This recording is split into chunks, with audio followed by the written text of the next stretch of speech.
Radio J. Médiasphère, Emmanuel Aumonier. Bonsoir à toutes, bonsoir à tous et bienvenue dans ce nouveau numéro de Médiasphère en compagnie ce soir de Sabine Procoris. Bonsoir et bienvenue sur Radio J. Bonsoir et merci beaucoup pour votre invitation. Alors vous êtes philosophe et psychanalyste. La différence des sexes et puis le féminisme sont des thématiques qui reviennent assez souvent dans vos ouvrages. Alors on peut citer Le sexe prescrit, paru en 2000 chez Aubier, mais plus récemment il y a eu Le mirage MeToo, réflexion à partir du cas français, qui est paru au Cherche Midi en 2021. Et puis encore plus dernièrement, Les habits neufs du féminisme, qui est paru l'année dernière.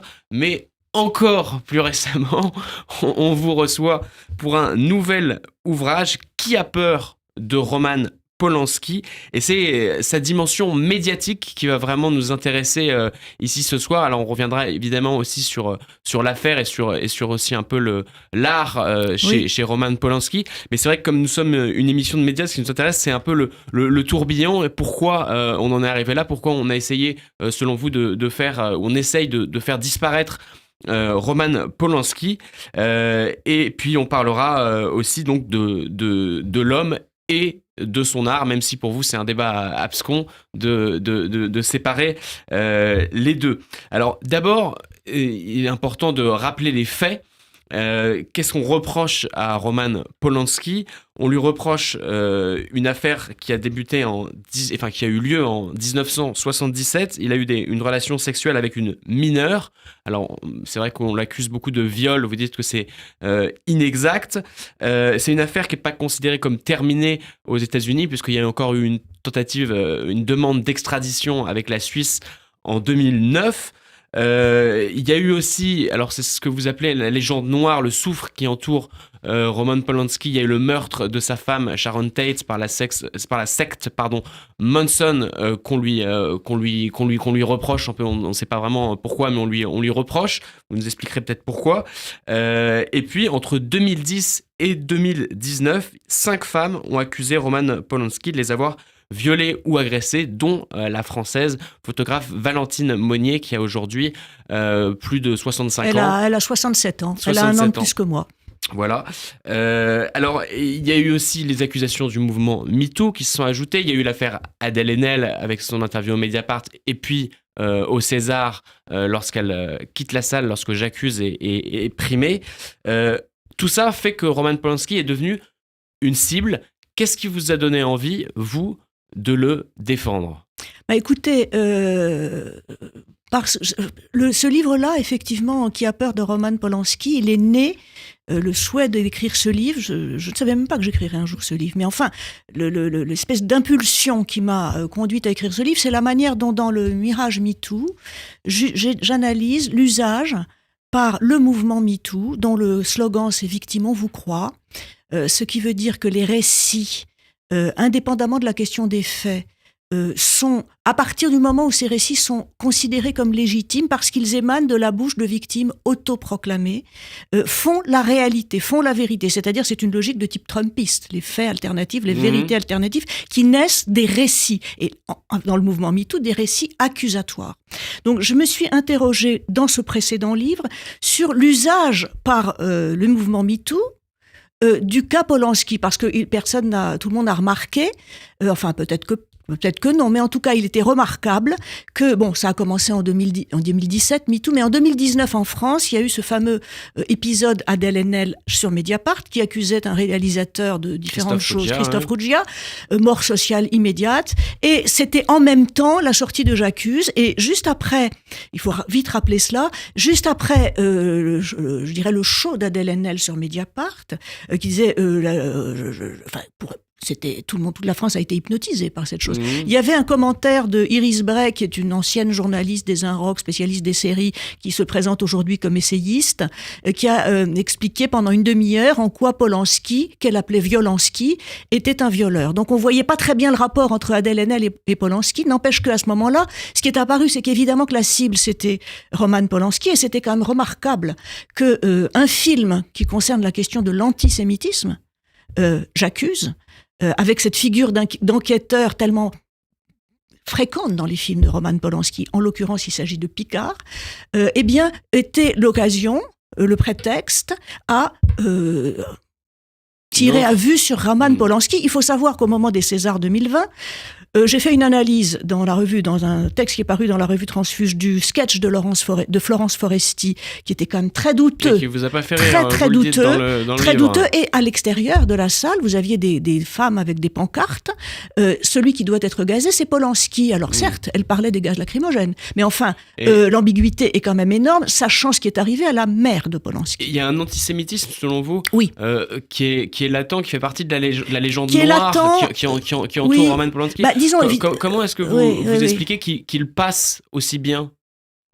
Ça, franchement, c'est une vraie question. Hein. Comment expliquez-vous que le jour même du 7 octobre, en France, avant même l'intervention d'Israël dans la bande de Gaza, les actes d'antisémitisme en France aient explosé, et pas seulement en France. Et vous pensez qu'il y a une hiérarchisation des causes? C'est-à-dire que la cause féministe est passée au-dessus de la cause juive et finalement on peut se servir d'antisémitisme sous couvert de libérer les femmes? Je ne dis pas que MeToo soit un mouvement antisémite, naturellement.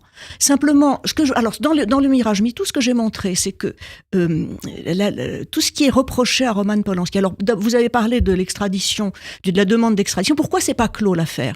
Je l'explique dans mon livre, ça n'est pas clos parce que le juge, la justice américaine de Los Angeles a été totalement pas seulement il y a une série d'actes de délinquance judiciaire. Vous parlez notamment d'un juge qui en fait un peu plus que beaucoup ce qu'il plus, devrait. C'est-à-dire qu'il fait des actes illégaux. Et là aussi, il y a le rôle des médias, là aussi. Il y a le rôle des médias, puisque ce juge est complètement accro, je dirais, à une sorte de récit médiatique qui va exciter, si vous voulez, avec du soufre, avec du sexe. D'ailleurs, vous avez fait un lapsus tout à l'heure, c'est pas pour rien. Hein. Je pense qu'il est juste votre lapsus. Cette histoire, bien sûr, le soufre, voilà, on est en plein là-dedans. Et donc, si vous voulez, ce juge, il s'est dit, je vais me faire quand même. En plus, ils sont élus aux États-Unis, les juges. Hein. Voilà. Donc, si vous voulez, ça n'est pas clos parce que Polanski, sachant que le juge trahissait sa parole et qu'il risquait de prendre 50 ans de prison, n'est pas revenu aux États-Unis pour la clôture du procès. Cela dit, il y a un an, il y a presque 2 ans maintenant, en 2022, en juillet 2022, les scellés ont été levés sur une déposition d'un procureur américain qui dépose, qui démontre que le juge s'est comporté en délinquant judiciaire. Donc voilà, c'est pendant. Mais en tout cas, voilà, ça c'est une chose. Ensuite, le juge, ce qui est important, c'est qu'il y a eu cette demande en 2009, mais aussi en 2015 à la Pologne. Et je cite dans mon livre assez longuement une motivation judiciaire d'un juge polonais qui s'appelle Dariusz Mazur. Oui, que vous mettez à la fin de votre livre. Oui, il y a d'ailleurs un accès à l'audience filmée avec sous-titres en français. C'est un moment judiciaire absolument captivant qui reprend par le menu toute l'affaire Samantha Geimer. Voilà. Qui devrait être classé en plus parce que la personne en question, qui a maintenant 61 ans, ne cesse de dire depuis des années qu'il faut qu'on laisse Polanski tranquille et qu'elle, on la laisse tranquille. Avec mais est-ce que histoire. alors ça justement, j'aimerais bien qu'on revienne là-dessus parce que c'est ce que vous avancez un peu comme un argument dans votre livre, mais est-ce que c'est vraiment un argument? Une victime qui dit qu'il faut qu'on laisse en paix son agresseur. On en a vu quand même d'autres. On connaît le syndrome de Stockholm. Non. Est-ce que ça a vraiment une valeur? Est-ce qu'on doit lui donner une valeur de toute façon si un crime a été commis, que la victime estime qu'il ne faut pas punir son agresseur? Ça n'a strictement aucune valeur. Elle ne dit absolument pas ça. D'abord, c'est pas un crime, c'est un délit. Hein, non, là, je prenais un exemple générique. Oui, non, mais il faut revenir à Polanski. Alors, quand même, je voudrais quand même juste dire une chose, c'est que ce qui m'a frappé dans l'usage par MeToo du cas Polanski, c'est qu'il faisait apparaître quelque chose, une sorte d'envers de la logique MeToo, puisque moi, je décortique la logique. La cause, elle est bonne, évidemment, mais je décortique la logique, c'est-à-dire, ce qui compte, ce sont les récits, c'est-à-dire, c'est exactement la logique. Et qu'on croit les victimes. Oui, mais c'est surtout la logique, non pas seulement qu'on croit les victimes, c'est la valeur absolue des récits, indépendamment des faits. Et ce que je remarque, en suivant les analyses de Carlo Ginzburg quand il critique le négationnisme, c'est que la logique des négationnistes, le Faurisson, etc., c'est que ce qui compte, c'est juste le récit. Et le récit qui a le plus de succès est celui qui produit, qui a statut de vérité et qui produit même la réalité alternative elle-même. Donc c'est ça qui m'intéressait. C'est-à-dire montrer qu'en fait, parce que la forme moderne, contemporaine de l'antisémitisme, bien sûr qu'elle recycle tous les clichés antisémites du Moyen-Âge et avant, mais surtout ce qui la caractérise, c'est que considérer que soit ce qui s'est passé dans la guerre est un point de détail, comme on dit quelqu'un, soit qu'en fait, ça n'aurait peut-être pas vraiment eu lieu. Ou alors qu'on n'en a pas tué assez. Sous couvert du récit. Sous couvert du récit. Parce que c'est le récit on s'en fout des faits, si vous voulez. Alors, il y a un récit qui a... Alors, pour votre question sur les victimes, je réponds. Oui. La question, Samantha Geimer ne dit pas du tout que Polanski ne doit pas être puni. Elle dit qu'il faut arrêter les poursuites. Mais oui, mais les poursuites, il a exécuté sa peine. Il a exécuté la peine. C'est 43 jours ou 42 jours. Oui, mais je veux dire, le juge polonais, beaucoup plus, puisqu'il y a eu en Suisse un an et prison et assignation à résidence. C'est-à-dire il a bien plus que le quantum de la peine qu'il pouvait avoir pour cette infraction-là. Vous savez très bien comment ça se passe. On n'en a jamais assez. Non, mais oui, mais justement, on n'est plus dans la justice, mais on est dans la vengeance. Et la question est la suivante, c'est-à-dire ce que refuse Samantha Geimer, c'est que les militantes féministes ou autoproclamées féministes instrumentalisent son affaire pour leur propre succès médiatique, pour le succès de leur mouvement, si vous voulez. Et aussi, ce qu'elle refuse, c'est que quelqu'un soit éternellement assigné à son statut de victime. C'est-à-dire, une fois qu'une chose a eu lieu, qu'on a traversé cette chose, on a le droit de ne pas être détruit à vie. C'est ça qu'elle dit, c'est tout. Et concernant les médias, alors ça commence vraiment en France, enfin en tout cas il y a un point particulier qui est cette cérémonie des Césars, et vous parlez d'une machination médiatique qui part du journal Le Parisien et qui se met en place contre Roman Polanski. Est-ce que vous pouvez nous expliquer comment ça s'est passé ? C'est-à-dire qu'il y a eu Mediapart, Le Parisien, et puis toute la presse a suivi. Ce que je montre, c'est pas... J'ai pris Le Parisien, d'ailleurs, ils sont pas très contents de ce que j'ai écrit. Il y a un certain nombre de pressions qui s'exercent. Laissons cela. Si vous voulez, on peut comprendre, bien sûr. N'empêche que moi, mon travail consistait en contraste avec le cinéma de Polanski, qui est un cinéma dont la question principale me semble être celle de la vérité et de la falsification. Oui. C'est-à-dire comment, au fond, l'art de Polanski, à la fois dans la facture de ses films, dans la manière dont ils sont faits, du point de vue technique, du point de vue des choix techniques, des choix de mise en scène. Oui. C'est très important. C'est très important. Et aussi dans un certain nombre de ces thématiques, c'est la question de ce qui nous permet c'est un art qui nous permet de trouver les moyens, grâce à notre réflexion, à notre intelligence, à notre imagination, de discerner le fake, si vous voulez, c'est-à-dire les vérités alternatives, de quelque chose qui sonne juste. Et vous me parliez de Valentine Monnier tout à l'heure, j'ai fait une analyse dans mon livre, juste une analyse. Alors les médias, ce qui m'a intéressé, c'est de voir par quel procédé falsificateur ils fabriquent... Elle est présentée comme une jeune fille. Alors, donc, plein de choses. Elle est présentée comme une jeune fille, mais ce qui est intéressant, c'est que y a toutes sortes de... Par exemple, dans Barry Match, on nous dit la dernière jeune femme qui accuse Polanski, il y a une photo d'elle toute jeune. Alors, on se laisse prendre, sauf que... Alors, il a l'air d'un vieux satyre qui s'abat sur les accords nymphes virginales. Sauf qu'en fait, à ce moment-là, quel âge a-t-elle ? Elle a 63 ans. Donc, il y a quand même un petit souci. C'est-à-dire, on voit bien les méthodes qui sont plus ou moins... Je ne dis pas qu'elles sont forcément intentionnelles. Simplement, on veut tellement... Vous posez la question de la conscience ou non. En fait, c'est même pas le sujet, leur conscience ou leur intention. C'est même pas mon sujet. Mon sujet, ce sont les effets de ces choix-là, qui produisent évidemment certains effets, à savoir Polanski, bien sûr que c'est un horrible personnage. Voyez. Mais vous avez pas douté, quand même, vous, à partir d'un certain moment, devant le nombre de plaintes, parce que justement, ça vous... Bien sûr que non. On a l'impression parfois que la parole des victimes, vous la balayez un petit peu. Vous dites vous-même victime. Mais qui peut dire victime ? On ne peut pas dire victime avant que quelque chose ait été constaté. Il y en a une quand même, c'est Samantha Geimer. Mais oui, mais on ne parle pas de Samantha Geimer, là, on parle de Valentine Monnier. D'ailleurs, ce que j'ai fait dans mon livre, c'est que je démontrais comment, en analysant ses propres discours, en fait, elle se démasque. C'est-à-dire, quand elle écrit « j'accuse Roman Polanski ». C'est-à-dire que vous pensez que tout est faux, à part Samantha Geimer. Je termine, parce que c'est très important. En fait, elle croit être Zola, mais que fait-elle ? Zola, qu'est-ce qu'il faisait ? Il accusait les accusateurs, n'est-ce pas ? Et lui, et elle, qu'est-ce qu'elle accuse ? Elle accuse l'accusé, exactement comme les gonzes, ces machins, etc. Bon, c'est assez intéressant, personne ne s'en est rendu compte, alors que ça crève les yeux, c'est comme la lettre volée. Mais non seulement, alors je suis comme, depuis mon livre, j'ai été en relation avec 2 personnes qui sont des témoins, dont les dires sur Polanski et sur Valentine Monnier démontrent en fait qu'elle ment. Et elles m'ont autorisé à parler, là on n'a pas le temps, mais elles m'ont autorisé à dire ce qu'elles avaient à dire sur Valentine Monnier, par exemple que quelques mois après le viol, elle sautait au cou de Polanski à Los Angeles. Je veux bien qu'on soit dans une faille spatio-temporelle et dans l'amnésie traumatique, comme nous racontent les exorcistes de MeToo, là. Sauf que non, je veux dire, ça n'est pas vraisemblable. Quand vous avez été violée et en plus tabassée, parce qu'elle prétend elle a été tabassée, que Roman Polanski était quasiment un loup-garou, c'était un gentil garçon dans sa bande de riches là, à Gstaad, et puis que la nuit il s'est transformé en loup-garou qui s'est jeté sur elle pour la violer. Non mais faut arrêter les récits qui ne tiennent pas debout. Et bon, moi je les trouve, j'ai analysé ça dans mon livre, mais surtout quand vous avez des personnes qui viennent vous dire effectivement ça ne tient pas debout ce qu'elle dit et qui donne un certain nombre d'éléments précis pour démontrer que ce qu'elle dit c'est faux, effectivement, on a raison d'être un peu prudent, surtout à l'époque de MeToo où la logique c'est moi aussi, c'est-à-dire 1 + 1 + 1 + 1 + 1. Alors de MeToo, se méfier justement, de ça. vous estimez que c'est de la non-pensée. Pourquoi c'est de la non-pensée? Vous venez un petit peu de le dire justement. Je ne sais pas que c'est de la non-pensée, c'est ce que vous écrivez, non-pensée. C'est-à-dire c'est de la non-pensée, c'est de la propagande. Ce sont des slogans. Vous savez ce que disait Goebbels sur la propagande?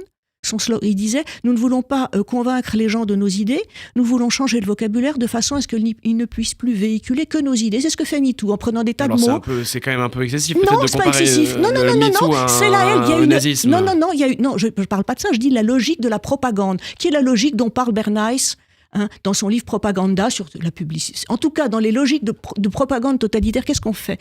Klemperer en a parlé dans la LTI.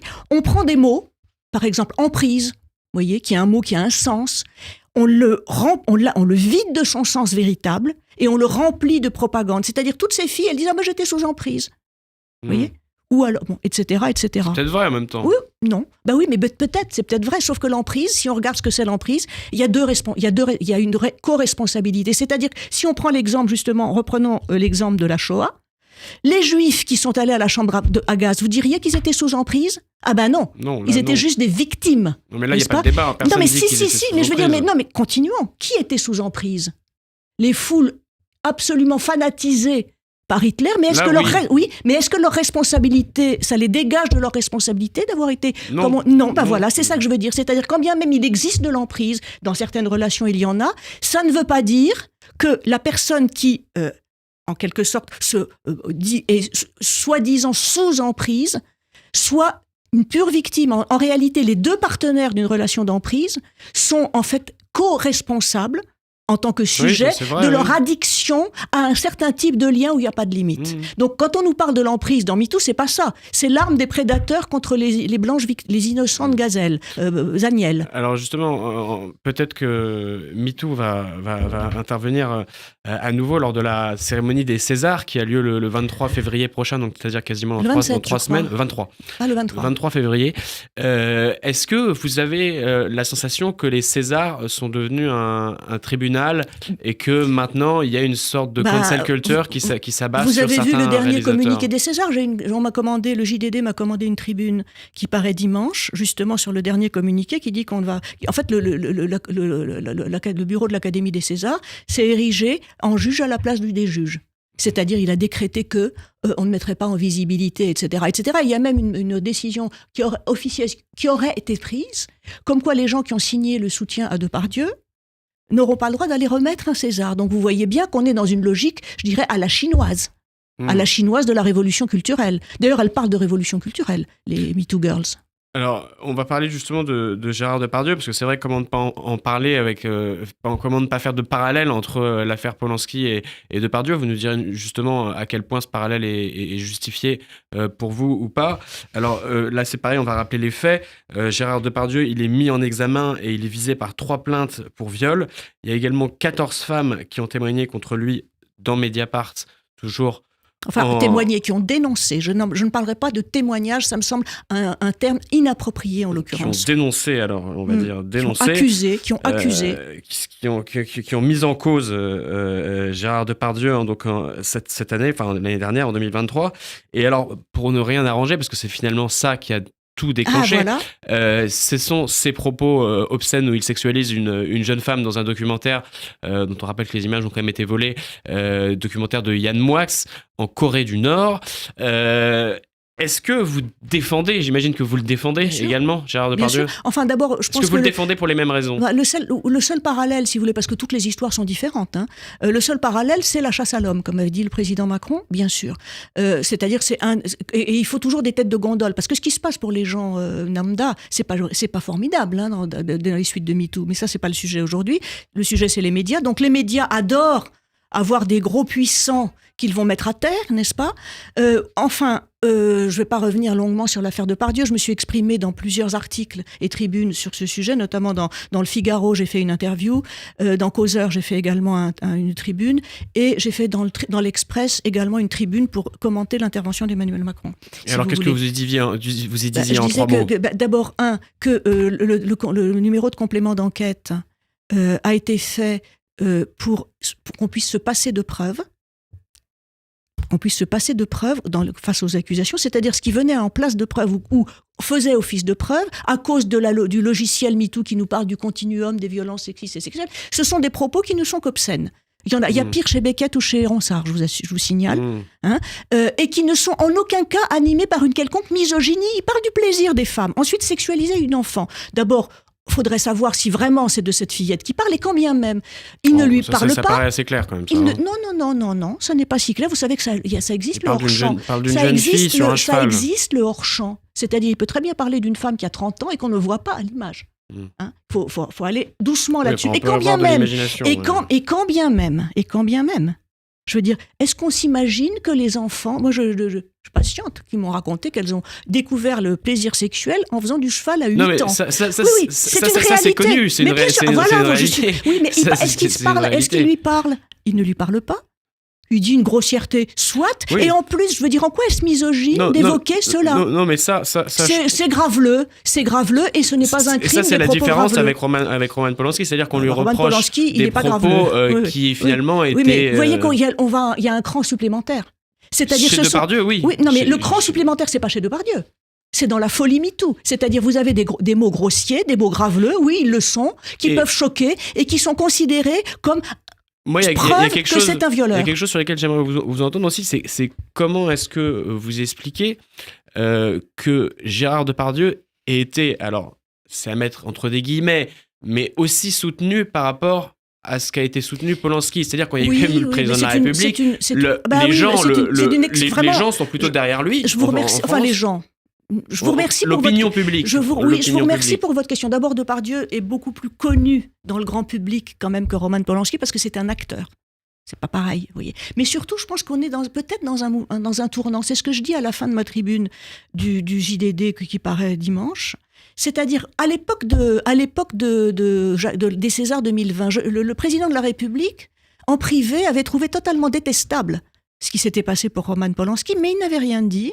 Il avait laissé des ministres... Est-ce que c'était pas un monstre sacré du cinéma français? Non, c'est pas pour ça. C'était un certain moment de MeToo. Il devait être réélu en plus 2 ans plus tard, ou 2 ans plus tard. Il a laissé ses ministres dire des horreurs sur Polanski, mais là, cette fois, avec beaucoup de courage, il faut le dire, surtout qu'il n'avait pas eu les positions les plus claires sur ces questions auparavant. Il a dit très clairement, ça suffit, la chasse à l'homme, c'est détestable, et la présomption d'innocence doit être respectée dans ce pays.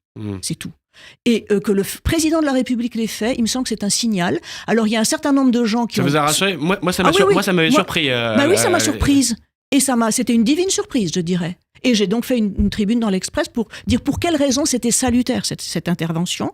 Quant aux personnes qui soutiennent Depardieu, vous voyez bien comment l'Académie des Césars cherche à les écarter, sans oser le dire non plus. Je ne sais pas si vraiment ils vont aller jusqu'au bout de cette étrange idée. Alors il y a une autre chose aussi qui est surprenante. Je ne suis pas un spécialiste de la justice, mais c'est quand on a des affaires aussi graves qui pèsent sur quelqu'un. Je veux dire, on pourrait s'imaginer que si vous ou moi étions accusés de viol, on aimerait que ça se termine assez rapidement et être jugé assez rapidement. Ça fait quand même longtemps. Mais d'abord, la première plainte a été classée sans suite. Et comme elle en a le droit, la plaignante a expliqué qu'elle s'est portée, elle a reporté plainte avec constitution de partie civile, si bien qu'on a rouvert une enquête. Aujourd'hui, les magistrats ouvrent le parapluie MeToo pour satisfaire en fait la pression, parce qu'il suffit de voir comment est la presse, notamment la presse féminine. Hein. Tous les jours, il y a une affaire qui sort. Hein. Bon, donc après, comme d'habitude, eh bien, il y a d'autres plaintes qui sont peut-être totalement, qui sont à mon avis totalement farfelu, mais bon, la question c'est pas à moi de le dire, hein, qui se rajoute parce que l'accumulation est censée faire preuve. Donc on accable quelqu'un sur la foi d'accusations qui ne sont même pas instruites. Donc ça n'est pas possible. Ça n'est pas possible. Et vous voyez bien que c'est juste en matière d'infraction sexuelle, parce que là récemment Isabelle Adjani a été condamnée très lourdement. Alors certes elle fait appel, donc tant que l'appel, bon. Elle fait appel, mais elle a été condamnée très lourdement pour fraude fiscale aggravée. Ça ne préoccupe absolument personne. Alors, on touche à la fin de cette émission. On va désormais questionner votre rapport aux médias par quelques questions. Vous allez me répondre relativement brièvement. Alors, le réseau social que vous utilisez le plus? Ça ira vite, aucun. Je connaissais déjà la réponse. La chaîne de télévision que vous regardez le plus? Je ne regarde pas la télé, mais je regarde par contre en replay un certain nombre d'émissions parfois, quand j'ai le temps. Est-ce qu'il y a une station de radio que vous écoutez? Écoutez, j'écoute pas mal radio classique, j'écoute un peu France Culture, mais ça m'énerve.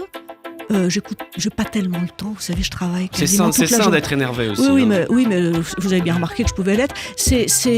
J'ai pas tellement de temps parce que je travaille toute la journée et le reste, quand je travaille pas, j'écris. Et je vais au cinéma, je vais au théâtre, je vais au concert. Votre journal ou magazine de référence? J'ai pas de journal de référence. Je lis à peu près, je lis la presse sur un très large spectre. On le voit bien dans le livre. Hein. Et étrangère, vous voyez, ça doit vous énerver aussi de le lire. Oui, dans mais ça, c'est nécessaire pour travailler. Je vais de Mediapart à La Croix, en passant par Le Figaro, Marianne, l'Obs, puis sur la New York Times, Guardian, El Mundo, The Time of Israel. Je lis beaucoup la presse. Je ne lis pas tout, bien sûr, c'est impossible, mais je feuillette tout. Presse, quotidienne et magazine. Et puis des trucs comme Quillette, vous voyez, des choses comme ça. Alors, le site de Barry Weiss, qui est formidable. Quel est le dernier livre que vous ayez lu? J'en lis plusieurs à la fois en général. Actuellement, je suis en train de lire la biographie de Kafka de Rainer Stark, qui est un livre absolument extraordinaire. Je suis en train de lire le 2e tome. J'ai lu un roman polonais très beau qui s'appelle Stramer, qui est l'histoire d'une famille juive entre le début du XXe siècle, enfin autour de Cracovie. Entre le début du XXe siècle et puis la guerre. C'est pas Promenade à Cracovie, mais... Non, c'est un très beau documentaire, magnifique. Et puis je lis aussi de la littérature dans une de mes langues maternelles, qui est en grec, pour garder le contact avec cette langue. Alors, le dernier film que vous avez vu au cinéma? Hier soir, j'ai vu le film de Jonathan Glazer, The Zone of Interest, qui est un film impressionnant que je recommande à tous vos auditeurs d'aller voir, et précisément, qui a un certain rapport avec mon livre, parce que dans mon livre, en parlant de Macbeth notamment, qui n'ouvre les yeux qu'à la fin et qui dit cette magnifique tirade sur le bruit et la fureur, comment il dit, racontée par un idiot, une histoire racontée par un idiot pleine de bruit et de fureur et qui ne signifie rien, quand tout s'est effondré après le désastre, mais pendant tout le début de l'histoire, en fait, il est tellement encombré par ses ambitions petites bourgeoises, on dirait, hein, que il ne voit rien, il comprend rien, il n'a pas d'imagination. Et le thème du film, c'est le commandant d'Auschwitz, avec son épouse, qui vivent dans une sorte de faux paradis, qui est leur maison et le jardin contre le mur d'Auschwitz, on ne voit pas ce qui se passe dans le camp, on entend simplement, on voit la fumée. Et puis eux, ce sont des gens, on pourrait dire, leur humanité est vitrifiée. Vous voyez, il y a une phrase de Beckett dans un de ses textes où il dit « imagination morte ». Imaginez, leur imagination est morte. C'est-à-dire qu'ils sont incapables d'imaginer ce que vivent ces humains torturés, assassinés de l'autre côté. Et il y a juste un passage, certains passages qui rythment le film, où le père lit à ses enfants, à sa fille, Hansel et Gretel, sans comprendre du tout ce qu'il lit. La signification. Oui, et pour l'endormir, tout simplement. Et pendant ce temps-là, en surimpression, pendant que vous entendez le conte, voilà, voir cet horrible bonhomme, vous voyez des images comme en négatif d'images de photos en argentique, et c'est une servante polonaise qui va donner la nuit des fruits à travers les barbelés aux déportés. Et c'est la fin de cette émission. Merci à vous de l'avoir suivi. Merci à vous, Sabine Procoris, d'y avoir apporté votre concours. Je vous donne rendez-vous pour la prochaine émission. Ce sera avec Éric Sadin, qui lui aussi est philosophe et qui nous parlera de son dernier essai, La vie spectrale. À bientôt. Bonne soirée.